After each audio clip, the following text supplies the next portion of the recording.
ಮಗಳ ಮದುವೆ ಆಯ್ತು, ರಾಯರು ಹೋಗ್ಲಿಲ್ಲ, ಏನು ಮದುವೆ ಇಂಥದ್ದು ಕಳ್ಳರು ಮದುವೆ ಆಗೋದು. ಅದ್ರ ಬಗ್ಗೆ ನಾನು ಹೇಳೋಕ್ಕೆ ಇಷ್ಟಪಡ. ಯಾಕಂದರೆ ಅವನು 12 ವರ್ಷದಿಂದ ಅವರು ಇಬ್ಬರು ಅವನು ನಮ್ಮ ಮನೇಲೇ ಇದ್ದವ. 12 ವರ್ಷದಿಂದ ನಮ್ಮ ಮನೇಲೇ ಇದ್ದವ, ಕಳ್ಳವ. ಇವಳು ಕಳ್ಳರು, ಇಬ್ಬರಿಗೂ ಕಳ್ಳರು ಮದುವೆ ಆಯ್ತು. ಅದ್ರ ಬಗ್ಗೆ ನಾನು ಇದೇ ದೊರಡೆ ಮಾಡ್ಕೊಳ್ಳೋದು, ಇದೇ ದೇಶಕ್ಕೆ ದ್ರೋಹ ಮಾಡೋದು, ವಂಚನೆ ಮಾಡೋದು, ಅವ್ರಿಗೆ ಅದೇ ಕಸಬು. ಅವಳಿಗೆ ಮಾನ ಮರ್ಯಾದೆ ಏನು ಇಲ್ಲ. ನಮ್ಮ ಕುಟುಂಬದ ಮಾನ ಮರ್ಯಾದೆ ತೆಗೆದು ಬಿಟ್ಲು. ಅವಳನ್ನು ಕಂಡ್ರೆ ನಂಗೆ ಆಗೋದಿಲ್ಲ. ಅವಳು ಎಂದೂ ಉದ್ಧಾರ ಆಗೋದಿಲ್ಲ. ಮತ್ತು ಅವಳು ಮಾಡುವಂಥ ಕೆಲವು ಕೆಲಸಗಳಿಗೆಲ್ಲ ನಾನು ಒಪ್ಪಿಗೆ ಕೊಡಲಿಲ್ಲ ಅಂತೇಳಿ ಮೋಸ ವಂಚನೆಯಲ್ಲಿ ಇದ್ದಳು.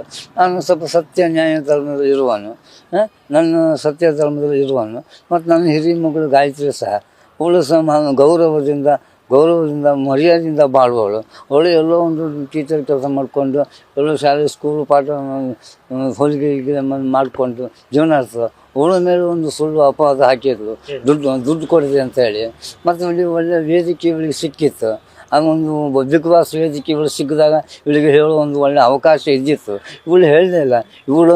ಇವಳದ್ದೇ ಒಂದು ಕೀರ್ತಿ ಬರಬೇಕು, ಅಥವಾ ಇವಳದ್ದೇ ಒಂದು ತಾನೇ ಎಲ್ಲವನ್ನು ಮನೆ ನಡ್ಕೊಂಡು ಹೋಗ್ತಾ ಇದ್ದೇನೆ, ನನ್ನ ಈ ಕುಟುಂಬ ನಾನೇ ನಡ್ಕೊಂಡು ಹೋಗಿದೆ ಅಂತ ಸುಳ್ಳು ವರದಿಯನ್ನು ಕೊಡ್ತಾಳೆ. ಈ ಪಾಪಿ ಮಗು ಎಂದಿಗೂ ನಾನು ಕ್ಷಮೆ ಕೊಡುವುದಿಲ್ಲ. ಅವಳು ಒಂದು ಕ್ರಿಮಿ ಇದ್ದಂಗೆ, ದೇಶಕ್ಕೆ ಮಾದಕವಳು. ಮತ್ತು ಅವಳು ಮಾಡುವಂಥ ಎಲ್ಲ ಕೃತ್ಯಗಳನ್ನು ಈ 5 ಕೋಟಿ ಗೋವಿಂದ ಪೂಜೆ ಹಗರಣದಲ್ಲಿ ಅವಳು ಕೋಟಿ ಹಣ ಹೊಡೆದು ಸಾಬೀತಾಗಿದೆ. ಅದು ಅವಳಿಗೆ ಈ ಕೋಟಿ ಹಣವನ್ನು ಹೊಡೆದ ಕಾರಣ ಮತ್ತು ಬೇರೆ ಬ್ಯಾಂಕಲ್ಲಿ ಬೇರೆ ಎಲ್ಲ ಡಿವೈಡ್ ಮಾಡಿ, ಆ ಕೋಟಿ ಹಣ ಹೊಡೆದ ಡಿವೈಡ್ ಲಕ್ಷ ಡಿವೈಡ್ ಮಾಡಿ ನನ್ನ ಹೆಸರು, ನನ್ನ ಹೆಂಡತಿ ಹೆಸರಲ್ಲಿ, ಮತ್ತು ಶ್ರೀಕಾಂತ್ ಹೆಸರಲ್ಲಿ, ಚೇತನ ಹೆಸರಲ್ಲಿ, ಹೀಗೆ ಪಡ್ಡೆ ಹುಡುಗರ ಹೆಸರನ್ನೆಲ್ಲ ಡಿಪಾಸಿಟ್ ಮಾಡಿ, ಆ ಡಿಪಾಸಿಟ್ ಮಾಡಿದ ಬಾಂಡ್ ಮೇಲೆ ಮತ್ತು ಸಾಲ ತೆಗೆದು ಆ ಸಾಲದಿಂದ ಬರುವ ಬಡ್ಡಿಯಲ್ಲಿ ಇವಳು ವಂಚನೆ ಮಾಡಿ ತಿಂತಾ ಇದ್ದಾಳೆ. ಮತ್ತು ಇವಳು ಈ ದೇಶಕ್ಕೊಂದು ಮಾದಕ ಇವಳು. ಮತ್ತು ನನ್ನ ಮಗಳಂತ ಹೇಳ್ಕೊಂಡು ನಾಚಿಕೆ ಆಗ್ತದೆ. ಪಾಪಿ ಹುಡುಗಿ ಇವಳು ಎಂದಿಗೂ ಜೀವಮಾನ ಇವಳು ಯಾವತ್ತೂ ನಮ್ಮ ಬಾಳಿನಲ್ಲಿ ಬರಲೇ ಕೂಡದು. ಇಂಥವರಿಗೆಲ್ಲ ಜನ ಸಪೋರ್ಟ್ ಕೊಡ್ತಾರಲ್ಲ, ಇದು ಅವಳೊಂದು ಕ್ರಿಮಿನಲ್. ಜನ ಇದಕ್ಕೆ ಮನ್ನಣೆ ಕೊಡಬಾರದು. ಮತ್ತು ಅವಳ ಸುಳ್ಳು ಹೇಳಿಕೆ ವರದಿಗಳಿಗೆ ಯಾವುದೇ ಮನ್ನಣೆ ಕೊಡಬಾರದು. ಅವಳು ಮತ್ತೆ ಬೇರೆ ಮಾಡಬೇಕಾದಲ್ಲ ಕರ್ತವ್ಯಗಳನ್ನು ಮಾಡಿದರೆ ಸೈನಿಕರಿಗೆ ದುಡ್ಡು ಕೊಟ್ಟರು ಒಂದು ಹೆಮ್ಮೆ. ಆದರೆ ಅವಳು ಸ್ವಂತ ದುಡ್ಡಿನಲ್ಲಿ ಕೊಟ್ಟಿದ್ದಿದ್ರೆ, ಅಥವಾ ಸ್ವಂತ ದುಡ್ಡಿನ ಅವರು ಕಷ್ಟಪಟ್ಟು ದುಡ್ಡಿನ 50,000 ಕೊಟ್ಟಿದ್ರು ನನಗೆ ಸಂತೋಷ ಇತ್ತು. ಇದು ಯಾರ್ದೋ ತಲೆಬರು ದುಡ್ಡಿನಲ್ಲಿ ಕೊಡುವುದು ನ್ಯಾಯ ಮಾಡ್ತಾರೆ. ಗೋವಿಂದ ಪೂಜೆ 5 ಕೋಟಿ 7-8 ಕೋಟಿ ಹೊಡೆದಿದ್ದಾಳೆ. ಅದರಿಂದ ಗೋವಿಂದ ಪೂಜೆ ಹೇಗೆ ಕೊಟ್ಟಿದ್ದಾರೆ ಅಂತ ಗೊತ್ತಿಲ್ಲ.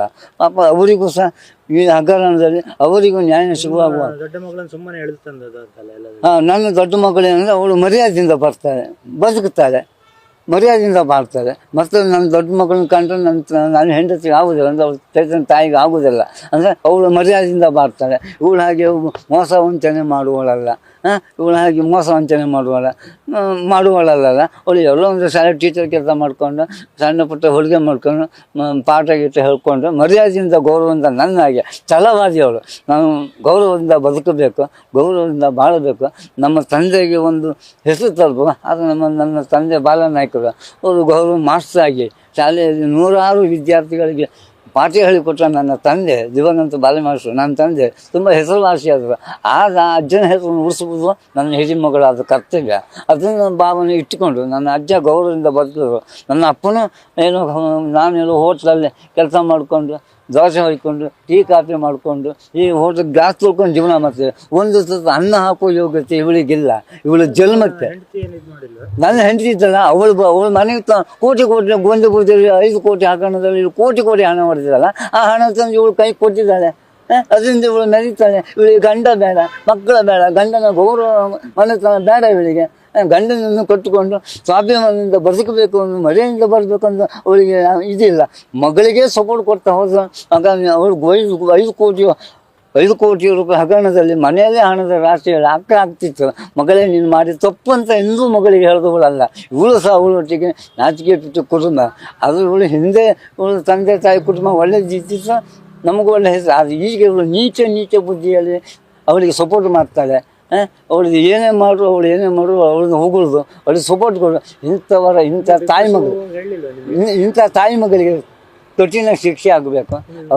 ಹೇಳಿಲ್ಲ. ಬಿಗ್ ಬಾಸ್ ಕಾರ್ಯಕ್ರಮದಲ್ಲಿ ನಂಗೆ ಹೇಳಬೇಕಂದ್ರೆ ನನ್ನ ಮಗಳು ನಂಗೆ ಗೊತ್ತಿಲ್ಲದೆ ಹೊರದವರು ಮನೆ ರಾತ್ರಿ ಬೀಗ ಹಾಕ್ಕೊಂಡು ರಾತ್ರಿ ಬೀಗ ನಾನು ಹೋಟ್ಲಲ್ಲಿ ಕೆಲಸ ಮಾಡ್ತಿದ್ದೆ. ರಾತ್ರಿ ಬಂದ ಮನೆ ಬೀಗ ಹಾಕ್ಕೊಂಡು ಇವರಷ್ಟಿಗೆ ಇವ್ರು ಹೋದ್ರು. ನಂಗೆ ಹೇಳಿಲ್ಲ, ನನ್ನ ಗಮನಕ್ಕೆ ಹೇಳಿಲ್ಲ.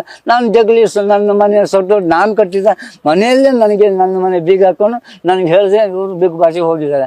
ಅದು ಬಿಗ್ ಬಾಸ್ ಕರೀಲಿಲ್ಲ ಮೊನ್ನೆ? ಮದುವೆಗೆ ಕರೀಲಿಲ್ಲ? ಮದುವೆ ಕರ್ರಿ ಅಂತ ಇವರು ಮದುವೆ ಹೇಗೆ ಕರೀತಾರೆ? ಅವ್ರಿಗೆ ಮಾನ ಮರ್ಯಾದಿಲ್ಲಲ್ಲ, ನಾನು ಮರ್ಯಾದಿಸ್ತಲ್ಲ. ನನ್ನನ್ನು ಕರೆದು ಇವರಿಗೆ ಸಿಂಪತಿ ಸಿಗೋದಿಲ್ಲಲ್ಲ. ಇವ್ರು ಗೌರವಕ್ಕೆ ಇವರು ಮಾಡುವ ಕಳ್ಳ ಕೆಲಸ ಎಲ್ಲ ಹೊರಗೆ ಬರ್ತದಲ್ಲ. ನಾನು ಸತ್ಯನಾಯಕಿ, ಒಪ್ಪಿಗೆ ಇಲ್ಲ. ನನ್ನ ಒಪ್ಪಿಗೆ ಇಲ್ಲ. ಯಾಕಂದ್ರೆ ಅವನು ಕಳ್ಳ, ಅವಳು ಕಳ್ಳ. ಇವರು ಕಳ್ಳರ ಮದುವೆ ಆಗಿದೆ. ಇವರು ಎಲ್ಲಿ ಯಾರು ತಲೆ ಹೊಡಿಬೇಕು ಅನ್ನೋದೇ ಇವರು ದಾರಿಯಲ್ಲಿ ಇರ್ತಾರೆ. ಇವರು ಯಾರು ತಲೆ ಹೊಡೆಯೋದು? ಯಾರು ದೊಡ್ಡ ದೊಡ್ಡ ಬಿಸ್ನೆಸ್ ಮ್ಯಾನ್ಗಳು. ತಂದೆ ಇರ್ಬೇಕಿತ್ತು. ವಿಡಿಯೋ ನೋಡಿದ್ರಾ? ಮದುವೆ ವಿಡಿಯೋ? ಇಲ್ಲ, ನಾನು ಇಲ್ಲ. ಆಗ ನಾನು ಇದ್ದೆ ಅನ್ನೋ ಥರ ಬೇರೆ ಬೇರೆ ಇವರ ವೇಷದಲ್ಲಿ ಅವಳು ತೋರಿಸಿ ಇರ್ಬೋದು. ಅದನ್ನು ನಿಜವಾಗಿಯೇ ನಾನಲ್ಲ. ವಿಡಿಯೋ ನೋಡಿದ್ರಾ? ಮದುವೆ ವಿಡಿಯೋ ನೋಡಿದ್ರಾ? ಮದುವೆ ವಿಡಿಯೋ ನೋಡಿದೆ. ನೀವಿಲ್ಲ ಅಲ್ಲ, ನನಗೆ ತಂದೆ ಇಲ್ಲದ ಹುಡುಗಿ ಯಾರೋ ಒಬ್ಬರು ವಿಡಿಯೋ ಕಮೆಂಟ್ ಹೇಳಿಕೆ ಕೊಟ್ಟಿದ್ದಾರೆ. ತಂದೆ ಇಲ್ಲ ಅಂತ ಹೇಳೋಕೆ ಏನು ಕಾರಣ? ತಂದೆಯನ್ನು ನೋಡಿದಾರ ಅಥವಾ ತಂದೆಯನ್ನು ವಿಚಾರಣೆ ಮಾಡಿದಾರ? ಸುಳ್ಳು ವರದಿಯನ್ನು ಕೊಡಬೇಡಿ ವಿಡಿಯೋದವರು. ಯಾಕಂದರೆ ಸ್ವಂತ ಜನ್ಮ ಕೊಟ್ಟ ತಂದೆನೇ ಜೀವಂತವಾಗಿ ಇರುವಾಗ ಅವರು ತಂದೆ ಇಲ್ಲ ಅಂತ ಹೇಳಿಕೆ ಕೊಟ್ಟಿದ್ದಾರಲ್ಲ, ಅದು ತಪ್ಪು. ಆ ಇವಳ ತಪ್ಪು ಮಾಹಿತಿಗೆ ಯಾರು ಹೇಳಿಕೆ ಕೊಡಬೇಡಿ. ಕ್ಷಮಿಸ್ತೀರಾ? ಖಂಡಿತ ನಾನು ಕ್ಷಮಿಸಿದೆ. ಯಾಕಂದರೆ ಅವಳು ಅಷ್ಟು ಕಠೋರ, ಅವಳು ಪಾಪಿ. ಅವಳು ನನ್ನ ಕುಟುಂಬದಲ್ಲಿ ಹೇಗೆ ಹುಟ್ಟಿದ್ಲು. ಇನ್ನು ಯಾವ ಹೆಣ್ಣು ಮನೆ ಯಾವ ಕುಟುಂಬದಲ್ಲಿ ಇಂಥ ಹೆಣ್ಣು ಹುಟ್ಟಬಾರದು. ಮತ್ತೆ ಹೇಳ್ಕೊಂಡು ಸುಳ್ಳು ಎಲ್ಲ ಹೇಳೋದು ಸುಳ್ಳು. ಅವಳು ಬಿಗ್ ಬಾಸಲ್ಲಿ ಅಥವಾ ಯಾವುದೋ ಒಂದು ಟಿ ವಿ ಕಾರ್ಯಕ್ರಮದಲ್ಲಿ ಎಲ್ಲ ಇವಳ ಬಗ್ಗೆ ಹೆಮ್ಮೆ ಕೊಡ್ತಾರೆ. ದಯವಿಟ್ಟು ಅವಳ ಬಗ್ಗೆ ಎಲ್ಲೂ ಹೆಮ್ಮೆಯ ಹೇಳಿಕೆಯನ್ನು ಕೊಡೋದಕ್ಕೆ ಬಿಟ್ಟ ಹೆಣ್ಣು. ಅವಳಿಗೆ ಒಂದು ತಂದೆಗೆ ಒಂದು ತುತ್ತು ಅನ್ನ ಹಾಕುವಷ್ಟು ಯೋಗ್ಯತೆ ಇಲ್ಲದವಳು ಈ ದೇಶ ಸೇವೆ ಹೇಗೆ ಮಾಡೋದು ಸಾಧ್ಯ?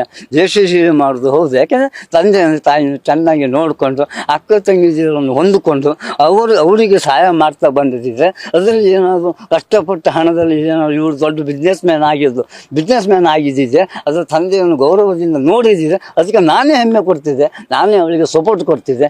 ಈಗ ಅವಳು ಮಾಡುವುದೆಲ್ಲ ಮೋಸ ವಂಚನೆ. ನನ್ನ ಹೆಸರು ಬಾಲಕೃಷ್ಣ ನಾಯ್ಕ ಅಂತ.